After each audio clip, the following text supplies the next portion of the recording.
Hello and welcome to the Rabyd Atheist. I'm Rabyd, a former pastor turned atheist, now compassionate anti-theist. Welcome to my channel. Feel free to like or dislike the video as you see fit, so feel free to hit those buttons. Feel free to comment below, and I would appreciate it if you subscribe to the channel and hit your notification bell for more content as it is released. You're also free to share my videos as much as you like because the purpose of this channel is educational in regards to atheist and deconversion issues and any issues related to those issues. A hearty shout out to the Rabyd Nation. Join the nation by hitting that subscribe button. And if you want to support the channel in a more tangible way, hit the join button and your membership options that will lead to citizenship in the Rabyd Nation will be presented to you. Today I want to continue on in my Tuesday Bible study series called Heroes of Faith. And I want to look at the so-called hero of faith known as Enoch. Now, when the writer of Hebrews gets to Enoch, he basically has this to say about him. It says, by faith Enoch was taken up so that he would not see death, and he was not found because God took him up, for he obtained the witness that before his being taken up, he was pleasing to God. Now, this idea is, of course, based on the Genesis account of Enoch, where it says that, so the days of Enoch were 365 years. Enoch walked with God, and he was not, for God took him. Now, one of the things about Enoch, though, that we have to remember is he's also credited as the author of the book of Enoch. And the book of Enoch is kind of this book that kind of leads to a revelation. Enoch is considered by both Jewish people and Christians in the early days to be a prophet and a prophet of God. Even though his book is never canonized as such, it is still very highly revered by early Christianity and highly revered by many Jewish people. Okay, Jude, in the book of Jude in the New Testament, the book of Enoch gets quoted. Okay, in Jude 1:14, it says, it was also about these men that Enoch in the seventh generation from Adam prophesied, saying, behold, the Lord came with many thousands of his holy ones. In other words, what we have with Enoch is he wrote a book and disappeared. Okay, and somehow that makes him a hero of faith. Now, the idea, of course, is that he was pleasing to God, he walked with God, he received revelation from God, if we take the book of Enoch seriously, and he wrote that revelation down, prophesying about the future, so on and so forth. So he gets into the book and becomes listed in this Hall of Fame of Heroes of Faith, simply because he walked with God, and God liked him so much that he took him.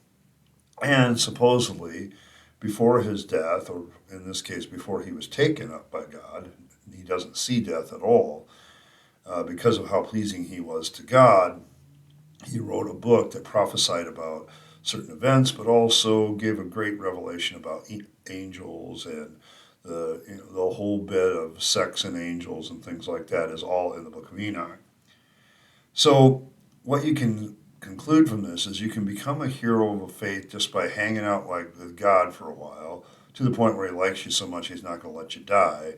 And if you write a book ahead of time, just do that. So Enoch gets in the Hall of Fame of Faith for basically writing a book and then disappearing because God liked him. There are so many problems with this. I've been doing this series with an idea of how faith causes us to think very mundane, small things are so significant. And the real problem with this point with dealing with the character Enoch is so little is actually written about him in the Bible. You have to step outside the Bible and examine his book, the book of Enoch, to get any kind of a sense of who this man might have been, but then there's no historical evidence that A, Enoch even wrote the book of Enoch, and B, whether Enoch even existed. Okay, it's purely for the Bible tells you so.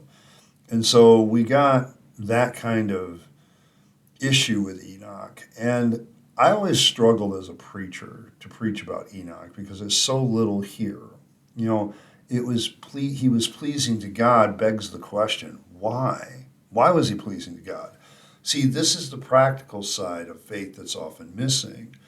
The practical side of why Enoch was pleasing to God disappears as much as Enoch does. He just kind of vanishes off the face of whatever. And, but why was he pleasing God? Wouldn't that be key information to anybody who wanted to emulate Enoch? What is it that made him pleasing to God would seem to be a key question. And the only thing you can really run to is his book that he supposedly wrote and prophesied about. And what made him great was this revelatory understanding of angels, the prophecies that he prophesied about angels, and so on and so forth. That's all you have.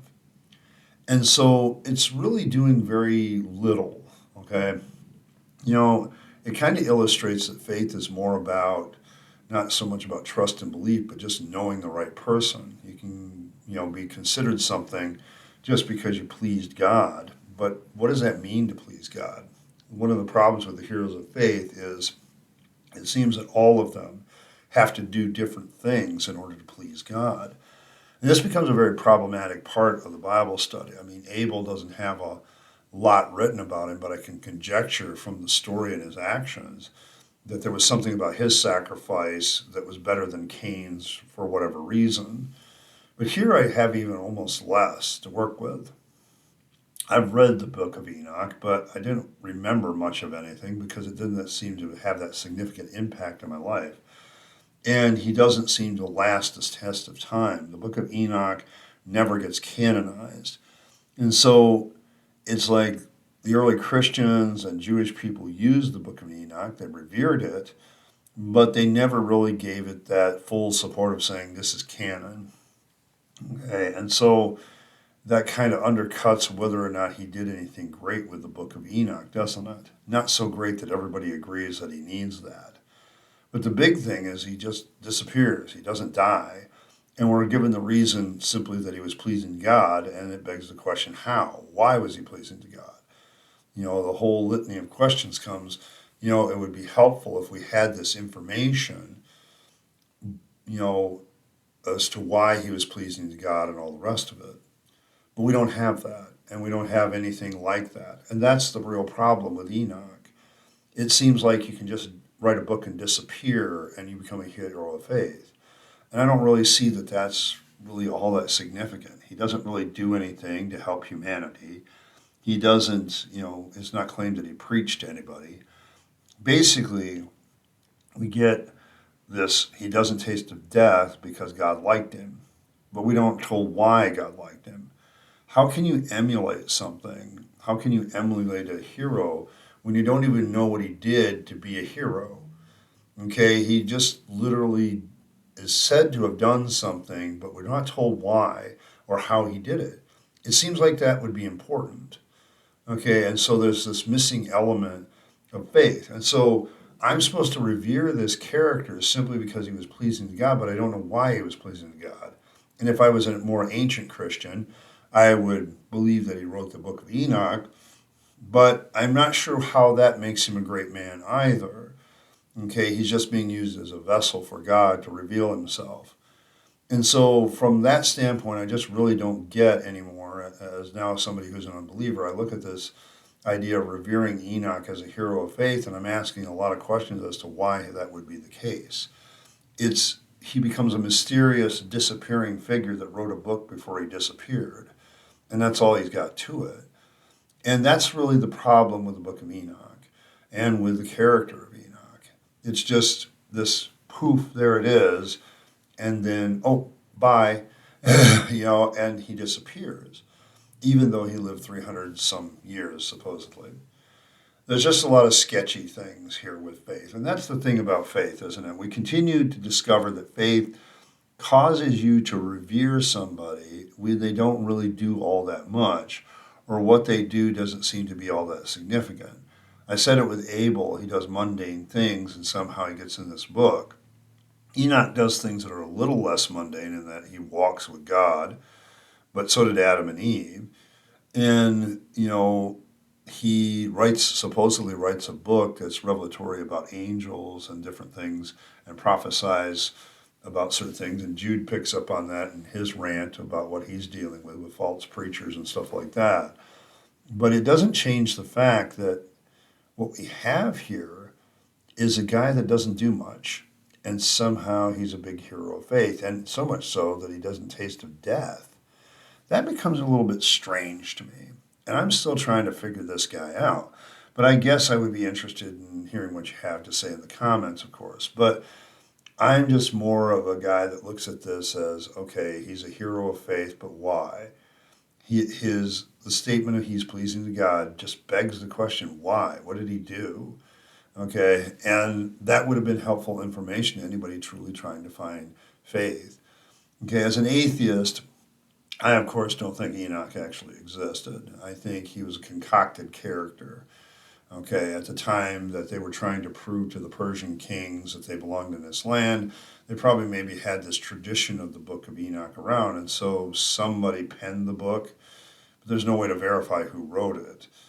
And there's somebody who, when they were writing the Old Testament and editing it, putting it together, put this character in the genealogy and made him special because of the book of Enoch that may have already been written or maybe not. So what we end up with is something that's kind of concocted, and we don't have any rationale. We're shrugging our shoulders a lot with Enoch, and that's the problem. So I guess I would be interested to see if there's any other alternative explanations of why Enoch is so important. I'm not really much of an expert on the book of Enoch, so if anybody is, they can certainly chime in with what they think. But as always, I'm just trying to get the discussion rolling about this character. Does anybody have some other insight? I'd be interested in hearing what it is. So, go fire away in the comments. Well, I think that's going to be all for this one. There really isn't a whole heck of a lot to say about Enoch other than what has been said in the Bible and the mystery and I just disappeared. I wrote a book and disappeared, and that's why I'm a hero. Kind of, I don't know if that's all that heroic, but maybe somebody else has a different perspective. Well, thanks for stopping by. I appreciate every like, share, and subscribe. I appreciate everything that you guys do to continue to support the channel, and we're seeing some pretty good growth, so thank you very much. And as always, live your best life. You only get one go around, and then it's over. So make sure you're taking your time, your money, your opportunities, and spending them on things that benefit yourself, the relationships that you have with other people, and the world that we live in. And don't waste them on the trappings of religion and faith, because that's a dead end. I speak from experience. And as always, thanks for stopping by, and I'll catch you next time.